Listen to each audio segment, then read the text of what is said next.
If you have been following my channel in the last couple of months, you might have realized the IntelHD on this Intel Celeron is quickly becoming my favorite component to work with.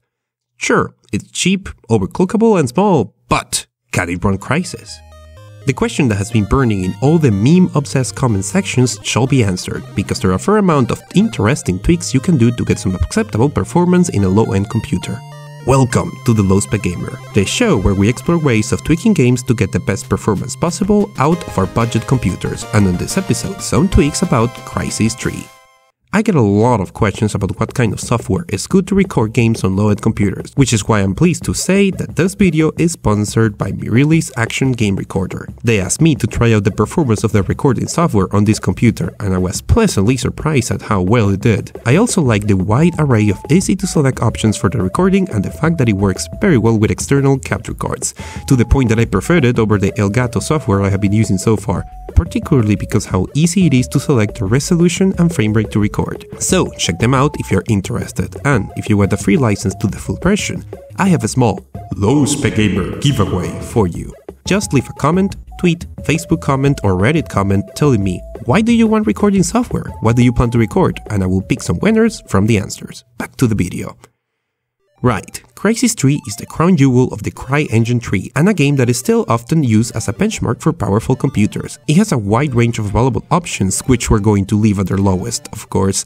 One thing I would like to mention is that in the resolution options, the game refuses to go lower than 1024 by 768, no matter what custom resolution you add on the GPU. As you can imagine, with the settings the performance was less than stellar.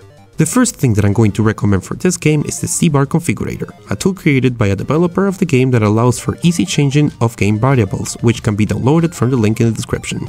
From this tool you can go into the graphics feature and start disabling all sorts of effects and set particle collisions to static. In the graphics tweaking tab you can check a ton of extra tweaks. Clicking on the button next to a variable will explain what it does. I decided to use the lowest shadow casting light scale, stop tessellation in objects unless they're really close to me, lower the distance at which grass animations are detailed as well as the LOD distance, more on these two in a second.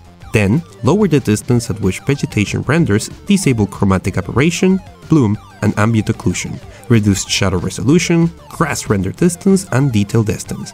Once you do that, you can apply the settings and you will need to specify where you install Crysis 3, so the changes can be written to the configuration file.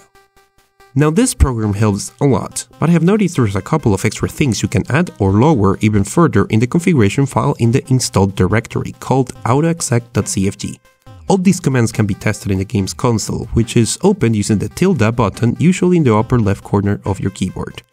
For example, the game has a really annoying motion blur effect that can be disabled with R motion blur 0, and you can force the game to use the lowest detail models most of the time with the E-LOD ratio 0.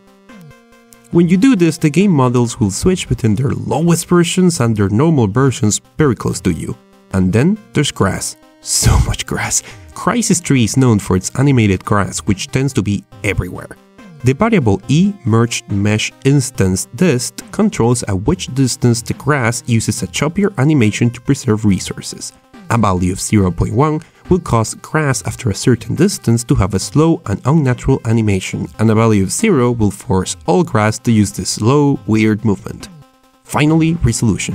You can add a very low custom resolution in your GPU's configuration file, and then specify the resolution with these commands in the configuration, and the game should pick it up, independently of what the settings say. Now, let me show you how this does. So I found this scene to be a really good way of benchmarking sort of the extremes that the game can go. Okay, it's also conveniently as far as I have gotten into this game without getting my ass kicked. As you can see, why? I find it fascinating that after all these years we're still using grass as a way of benchmarking the power of our computer. I mean, these articulations are not how articulations is supposed to work, and it pops in between normal and sort of the low model. That is a really interesting observation.